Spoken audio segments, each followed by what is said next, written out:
Muy buenas, buenas, ¿cómo están? ¿Estamos bien? Sí. Bien. Muy buenas noches para todos. Para mí la verdad que es un honor muy grande. No se imaginan lo contento que estaba cuando de pronto me convoca la pastora Lisi y te quiero contar algo, sí, y me cuenta y dije, qué bueno. Así que, nada, súper feliz de venir y compartir con la familia, pues somos familia. Somos familia CFC Rafaela, somos familia y eso es fantástico. Así que gracias. Gracias por haberte apartado hoy un tiempo para recordar algo que marcó la historia y que también puede marcar tu historia y mi historia. Y hablando de historias, me encantan las historias. Así que me encontré por ahí con una y quiero compartirla. Se llama La memoria del bosque antiguo y el rey quebrantado. Fui el roble más imponente de la colina oriental, coronado por ramas que bebían la luz del amanecer. Cuando las hachas de los hombres me derribaron, lloré savia amarga. Pero no existe agonía en el bosque comparable al horror de sostener y desgarrar a aquel que alguna vez cantó la melodía que me dio la vida. Me despojaron de mi corteza y me unieron con hierro frío, pervirtiendo mi propósito natural de dar sombra para convertirme en un altar de tortura. El olor a resina fresca y madera astillada llenó el aire de la cumbre, ahogado casi de inmediato por el hedor agrio del odio humano, sudor rancio, polvo reseco y muerte inminente. Cuando lo arrojaron brutalmente sobre mí, sentí el calor de su sangre empapar mis fibras. El metal cuadrado y oxidado que atravesó sus muñecas perforó también mi corazón de madera. El contraste era insoportable. Abajo, una multitud enloquecida escupía burlas, ciega por la densa oscuridad del pecado, la hostilidad soberbia de la creación contra su propio creador. Arriba, clavado a mí, la figura ensangrentada del rey brillaba con una gracia incomprensible. No había resentimientos en sus ojos ciegos por la sal del sudor, sino una profunda tristeza y un amor indomable. Él se retorcía sobre mi superficie áspera. Sentí la fricción de su espalda viva y despellejada contra mi madera seca cada vez que, desesperado, intentaba elevarse, apoyándose en el clavo de sus pies para evitar la asfixia. Sus pulmones colapsaban, su pecho era un fuelle roto. Cada respiración era una batalla agónica contra la gravedad. El peso que yo sostenía no era solo el de un cuerpo humano fallando, era el peso asfixiante de la rebelión del mundo entero. A mi lado derecho, otro madero sostenía a un ladrón. En medio de los jadeos de muerte escuché la voz resquebrajada de aquel criminal rindiéndose. Vi el arrepentimiento desnudo en su rostro ensangrentado y una chispa improbable de fe. Se volvió hacia el rey agonizante, reconociendo su propia culpa justa y la santidad absoluta del hombre a su lado. Y entonces, en el centro de aquel matadero, el rey habló. Con labios partidos y la garganta seca como la arena, pronunció el perdón. Hoy estarás conmigo en el paraíso. Era la gracia en su forma más pura y subversiva. El rescate inmerecido entregado a un hombre que no tenía nada para ofrecer. La tortura continuó hasta que el sol mismo se ocultó, aterrorizado por lo que las criaturas le estaban haciendo al autor de la luz. Él absorbió cada gota del castigo, tragándose la muerte espiritual que el pecado humano merecía.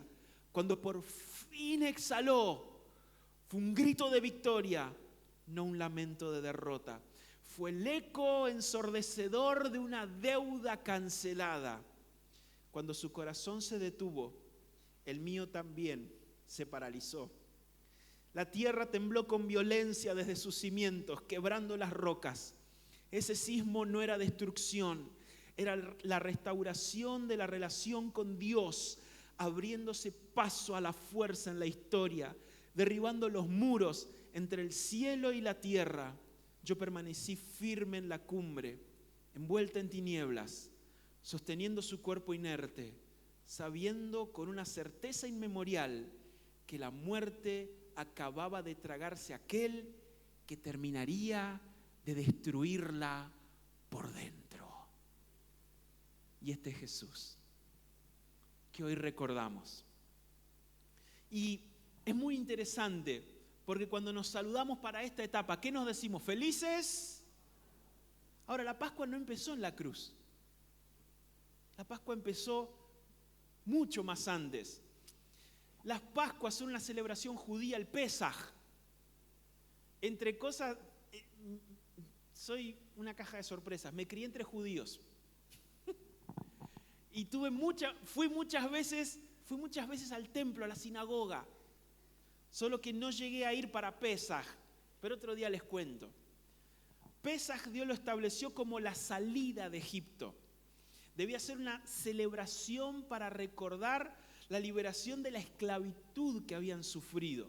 ¿Recuerdan 400 y pico de años en Egipto, esclavos? Pero una noche fueron libres.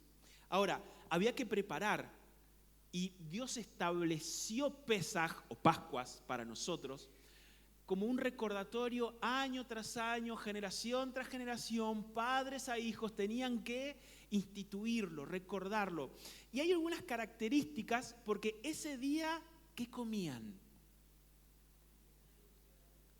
¿Y qué más? Cordero. Seguime. Y te voy a contar algunos elementos de la Pascua. ¡Wow! Esto no lo había visto.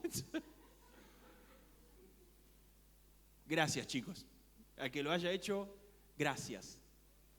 Te voy a contar algunos elementos de la Pascua del Antiguo Testamento. Es más, justamente para que le saquen fotos, está el cuadrito. Entre otras cosas, soy maestro, entonces, ok. Había que seleccionar el cordero. Interesantemente, el día 10 de Nisán, que aproximadamente es un 27 de marzo para nosotros en el calendario gregoriano. Buenísimo. El cordero tenía que ser sin mancha y sin defecto. Eso lo estableció Dios. Debía ser perfecto. 4 días revisaban, pero casi que pelo por pelo al cordero, que iban a comer el día de Pascuas. El cordero debía ser probado por 4 días, justo recién, del día 10 al 14 de Nisán, el calendario hebreo. Había una hora especial para el sacrificio. Éxodo habla entre las 2 tardes, las 3 de la tarde, para nosotros. Ok. Ni un hueso debía ser quebrado. Dios había establecido, ningún hueso de ese cordero del que se van a alimentar debe ser quebrado. La sangre debía ser puesta en los postes y en el dintel de la puerta. ¿Recuerdan? La última plaga de Egipto, la plaga de la muerte, que se iba a llevar a los primogénitos de toda la casa, excepto aquella que tenía sangre en el dintel y en los postes. Y esa sangre iba a ser aplicada con un hisopo, con una planta. Ok, ¿hasta ahí? ¿Vamos bien? Ahora, ¿por qué era necesario un sacrificio? Sencillo, hay un principio, vida por vida. Y acá con esto que voy a explicar va a tener sentido por qué en el Antiguo Testamento era válido el ojo por ojo y diente por diente.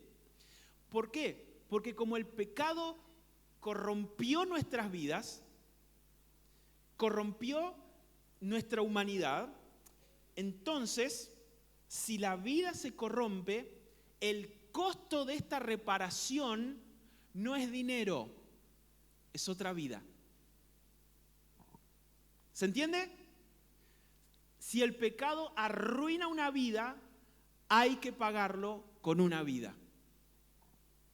Originalmente, la nuestra. Oh. Algunos dirían, ay, ay, ay.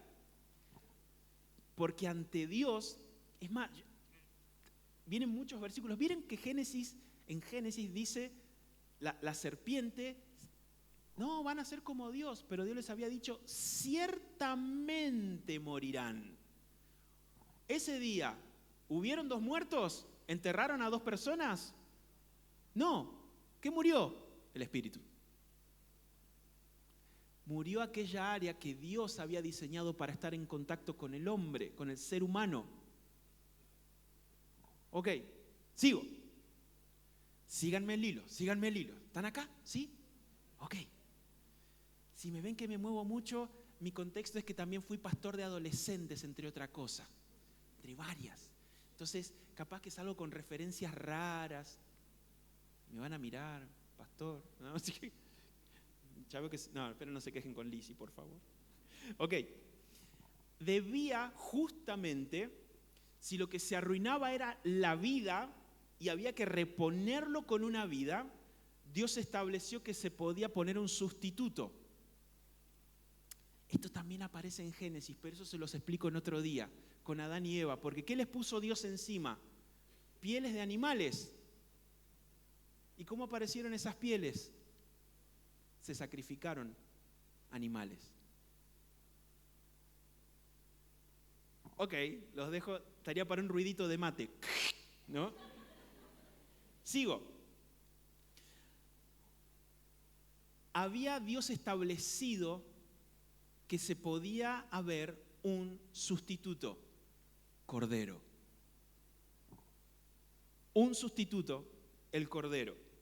Ok, ahora, súper interesante que lo que iba a ser el sacrificio era expiación. Esa es una palabra bíblica.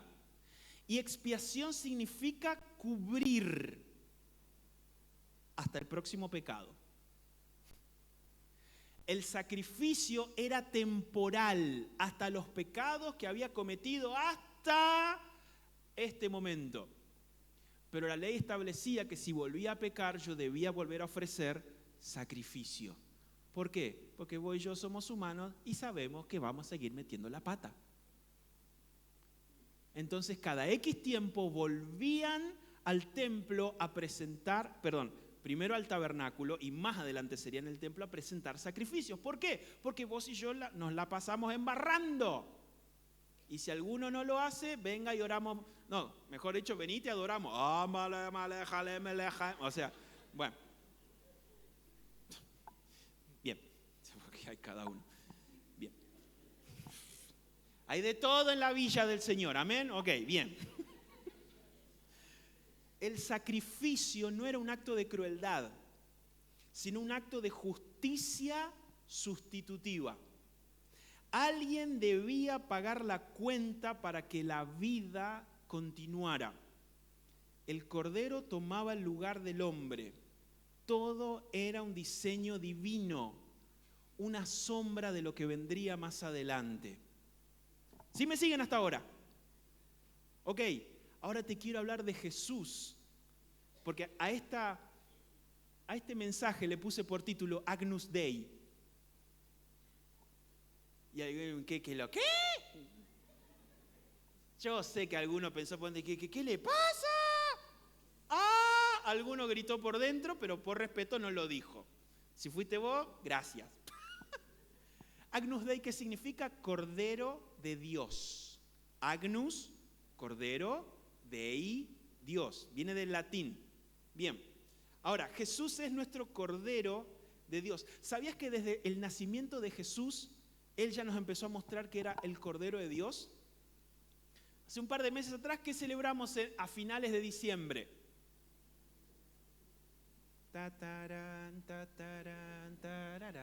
Pista, empieza con N y termina con avidad. ¿Se entendió? Empieza con N y termina con avidad, o sea que festejábamos. Bien, veo que están atentos a la jugada, buenísimo. Hago estas cosas para retener su atención. Muchas gracias. Bien. ¿Sabían que el pesebre donde nació Jesús no era de madera? ¿Que era de piedra caliza? ¿Sabían que justamente era porque Belén era el lugar especializado en preparar corderos para el sacrificio que se hacía en el templo en Jerusalén a 8 kilómetros? ¿Sabían que, interesantemente, el lugar donde Jesús es puesto el día de su nacimiento, piedra, ya estaba simbolizando y ya nos estaba hablando de cómo él iba a terminar en una tumba? ¿Y qué había en la puerta de la tumba? Una piedra. Ok, piedra al nacer, piedra al morir. Y esto se va a poner peor. ¿Por qué? ¿Qué significa la palabra pesebre? Me encantan los datos. Yo sé que voy a tirar mucha info, lo sé y les pido perdón. Antes de que alguno, después le damos ibuprofeno, no hay problema. Pero de todo esto que voy a compartir, algo te tiene que quedar. Y algo te tiene que llevar hacia la cruz de Jesús. Con algo de lo que te comparta, algo hoy te tiene que sacudir por dentro. Pesebre significa el lugar de la alimentación. Paradójicamente, en su primer día de nacimiento, el pan de vida estaba siendo colocado en el lugar de la alimentación. Y esto sigue. Te hablé de Belén. Paradójicamente, Belén significa casa de pan. Y Belén no era cualquier lugar. Tal como les contaba, era el lugar donde se criaban los corderos sin mancha y sin defecto que estábamos viendo hace minutos atrás. Era el lugar donde preparaban los corderos y que pasaban toda esa inspección de 4 días para ser presentado. Los pastores de Belén, los que recibieron el mensaje de los ángeles, no eran cualquiera, eran pastores especializados en cuidar rebaños sagrados, rebaños que serían presentados como sacrificio ante Dios para limpiar nuestros pecados. Eran personas que cuidaban al máximo, tal como veíamos, para que crezcan sin mancha por golpes y sin defectos. Ok, les cuento otro dato. Estos corderos cuando nacían, ¿a que no saben qué pasaba? Nacían los corderitos y los envolvían en pañales, en tiras de tela, y los depositaban en los pesebres. Una vez que estaban completamente cubiertos en tiras de telas, los depositaban. Qué bien vendría un mate. Para otro ruidito de mate. Lo ponían en este pesebre de piedra para protegerlo. Justamente y envuelto en tela para que no se produzcan chichones. Y esto les servirá de señal, le había dicho el ángel. Entrarán y encontrarán al niño envuelto en... ¿Qué pasó cuando estos pastores que eran especializados en rebaño sagrado entraron al establo y vieron un niño envuelto en telas? El mensaje fue automático. Cordero de Dios. Desde el nacimiento Jesús nos está contando que nació para morir. Juan habló de él como el Cordero de Dios que quita el pecado del mundo. Y ahora te quiero mostrar una tabla. Esto te va a encantar. ¿Se acuerdan de la primera tabla? Le agregamos una columnita más. Selección del Cordero. El 10 de Nisán fue el día de la entrada triunfal de Jesús en Jerusalén. Ese día entró Jesús en Jerusalén. Por 4 días Jesús iba a ser probado, iba a haber interrogatorios. Él era sin mancha y sin defecto. Pilato dijo que no encontró ningún defecto en Jesús. El Agnus Dei, el Cordero de Dios. A la hora en que muere Jesús, Él muere a las 3 de la tarde. En el momento en que en el templo el sacerdote estaba dando un sacrificio. Tenía un cordero y lo estaban degollando para presentar por los pecados de alguien el Cordero de Dios. En el mismo momento estaba siendo entregado por tu pecado y por el mío.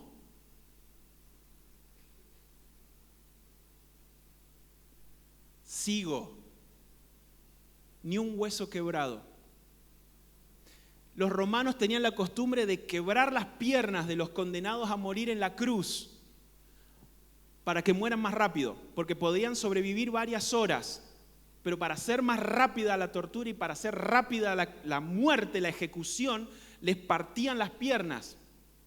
Si alguna vez tenés posibilidad de leer un informe médico o un informe forense de lo que era la crucifixión romana, era de las peores torturas que hubo en la faz de la tierra. Y dice la palabra que ni un hueso fue quebrado de Jesús, que no hizo falta porque murió a las 3 de la tarde. Se sorprendieron que no hizo falta quebrarles ni un hueso.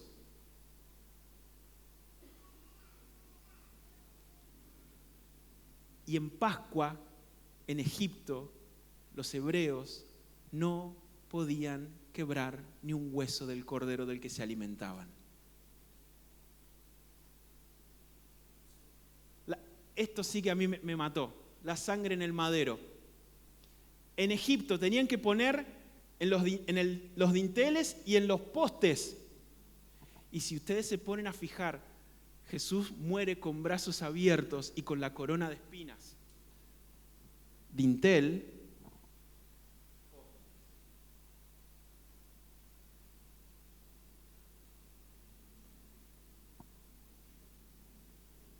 La misma geometría, una especie de U invertida. ¿Qué le acercan a Jesús en uno de sus últimos minutos? Una esponja con vinagre. Se ponía el hisopo, sangre en el dintel, sangre en el poste, sangre en el poste. Y a Jesús, el Cordero de Dios, le acercan hisopo. Hay un cálculo, pero otro día les cuento las probabilidades de que eso se haya cumplido en una sola persona. Pero no es el día hoy. Lo hablé hace un par de días atrás. ¿Y cuál es el clímax de Jesús como Cordero de Dios? La cruz. ¿Cuándo fue? Pascuas. ¿Dónde fue? Esto, gente, cuando yo estuve estudiando esto, casi me agarra un patatús adelante de la compu, adelante de todo lo que estaba leyendo. Pues le metí, le investigué, le metí. Yo casi me agarra un no sé qué. El Gólgota, ¿estamos de acuerdo? La montaña de la calavera. Hay algo interesante. Gólgota es parte de un macizo montañoso conocido como el Monte Moriah. Alguno dirá, me suena. Abraham e Isaac, ¿les suena? Ocurrió en ese macizo montañoso. Paradójicamente Dios le pide a Abraham matar a su hijo Isaac, pero Dios sabía que a él no le gustan los sacrificios humanos, solo que Abraham no lo sabía. Después lo instituye Dios más tarde con Moisés, pero nosotros sabemos la historia, Abraham no. Listo. Nosotros sí, él no sabía. Pero ¿cuál es el sustituto del sacrificio de Isaac?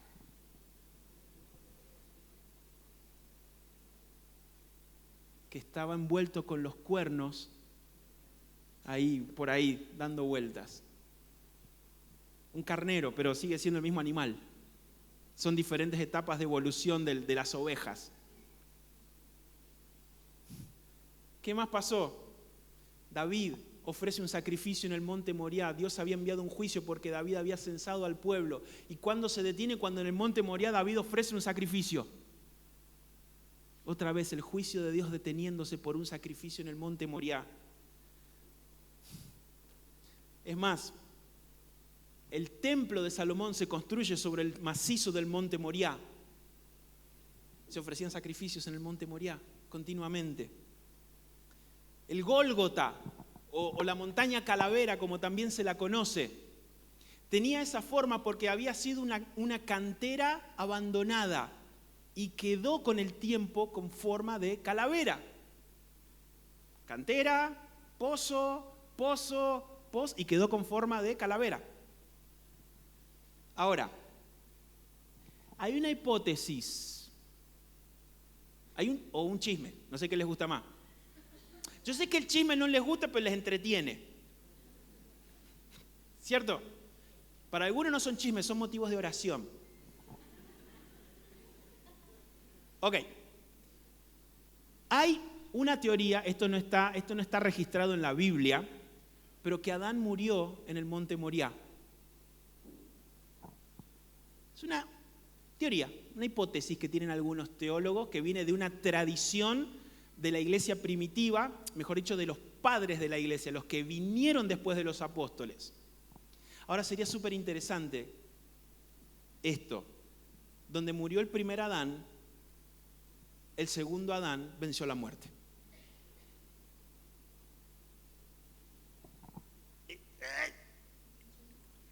Es loquísimo esto que te estoy diciendo.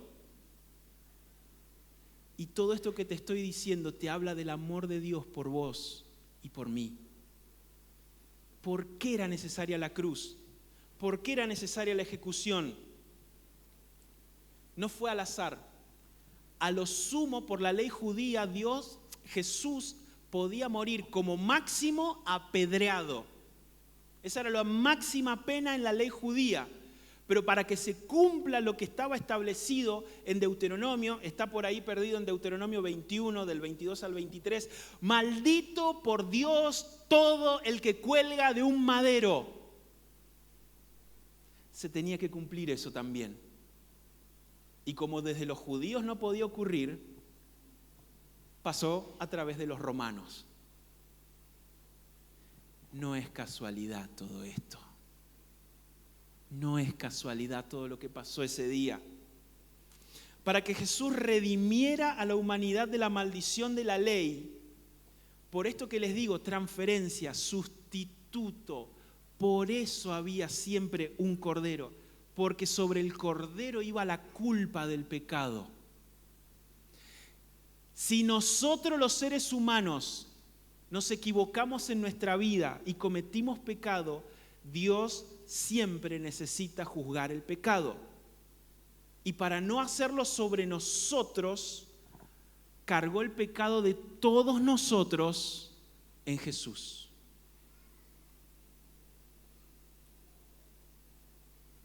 Gálatas 3:13 dice que Cristo nos redimió de la maldición de la ley, hecho por nosotros maldición.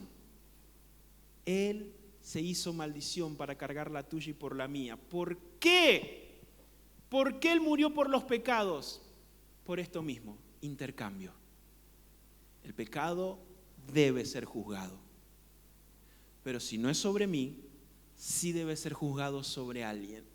Y ese alguien fue Jesús en la cruz. ¿Por qué recibimos el perdón de Dios? ¿Por qué? Dice Colosenses que Él anuló el acta de decretos que nos era contraria, clavándola sobre Él en la cruz. ¿Saben qué es interesante de todo esto? Que esa frase significa: tomo tu deuda y ahora es mía, ya no es más tuya, es mía. Y cuando Él grita en la cruz, nosotros lo tenemos como consumado es. Pero cuando está escrito originalmente en griego, está escrito tetelestai. Repito, tetelestai. Y ahora, esa palabra tetelestai significa pagado por completo. Y eso era lo que se escribía en las facturas cuando saldabas cuentas a cero. Jesús en la cruz saldó tu deuda y mi deuda a través del pecado. Y de Él cargar con el pecado de todos, lo cargó sobre sí, dijo, consumado es, tetelestai, deuda cancelada. Ya casi estoy terminando. Así que si el equipo quiere subir. Está todo muy lindo. Genial, Jesús ya hizo todo. Y Jesús ya hizo todo. ¿Cómo yo hoy puedo recibir lo que pasó en esa cruz? Hay una llave, se llama arrepentimiento. Básicamente el arrepentimiento es, voy por un camino, me doy cuenta que no es por ahí. De hecho, hoy se usa mucho, por ahí no es. Vamos para allá. Eso es lo que significa arrepentimiento. Darte cuenta que vos solo sin Dios no podés. Sin embargo, si nos volvemos a Dios, con Él todo podemos. Porque Él empieza a caminar de nuestro lado. Ya no vivimos solos, ni rebeldes, ni apartados de Él, sino que podemos vivir con Él todos los días. Todos los días.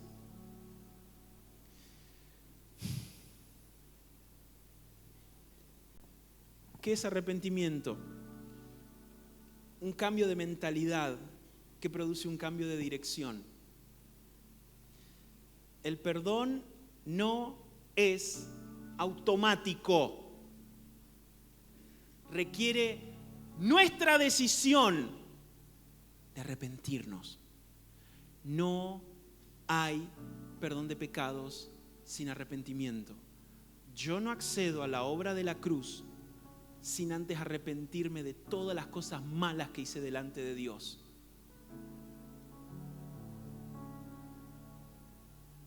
Jamás voy a acceder a los beneficios de la cruz si no paso por la puerta del arrepentimiento. De reconocer que sin Él puedo. Podés lograr un montón de cosas. Sola y únicamente de este lado del sol. Porque no hay nada sin Él que repercuta en tu eternidad. Nada. Sin embargo, si vos y yo decidimos pasar por la puerta del arrepentimiento y reconocer que soy humano y soy pecador y meto la pata vez tras vez, que yo lo necesito a Él, es por ahí. ¿Por qué arrepentirme? Porque el pecado trae ruina, pero el arrepentimiento delante de Dios detiene la ruina. ¿Qué pasa si no lo hago? Bueno, la ira de Dios permanece sobre el que rehúsa creer o arrepentirse. Juan 3:36. No estoy inventando nada. ¿Qué gano al hacerlo? Proverbios dice: el que confiesa sus pecados y se aparta, alcanzará misericordia. Y hoy es la mejor fecha que vos y yo tenemos para acudir delante de Él. El perdón de Dios es como un regalo que ya está pago por la muerte de Jesús. Ya está todo dado.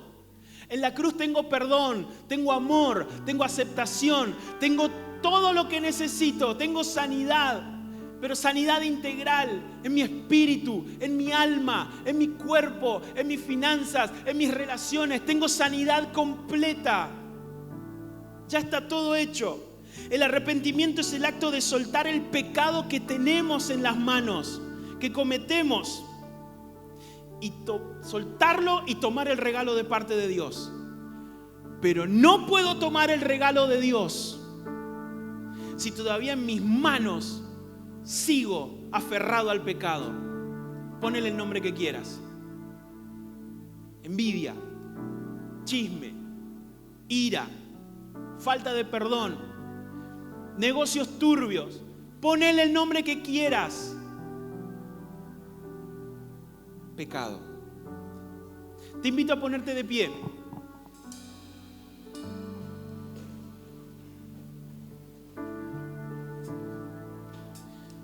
Y quiero dejarte unas preguntas.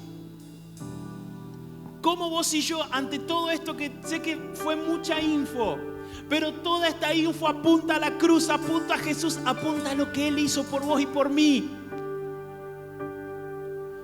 Lo único que puedo hacer cuando veo la cruz es ver mi pobreza, es ver completamente todos mis agujeros, pero que en esa cruz pueden ser llenos.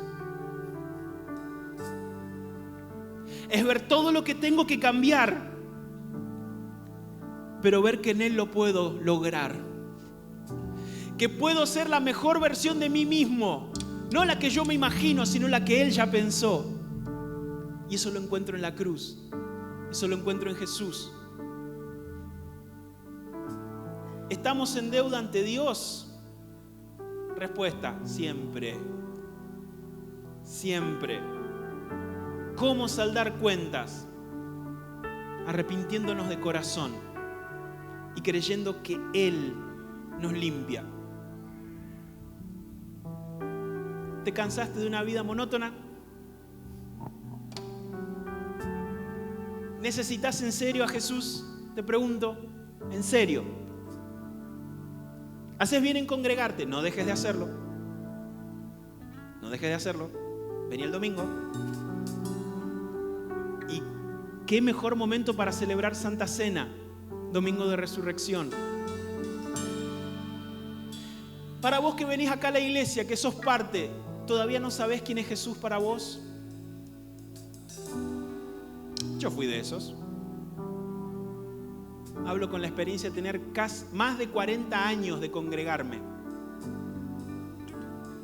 y todavía no sabía quién era Jesús. Iba por costumbre. Permití que la sangre derramada en ese madero te toque, te limpie, te purifique, te santifique por completo delante de Él.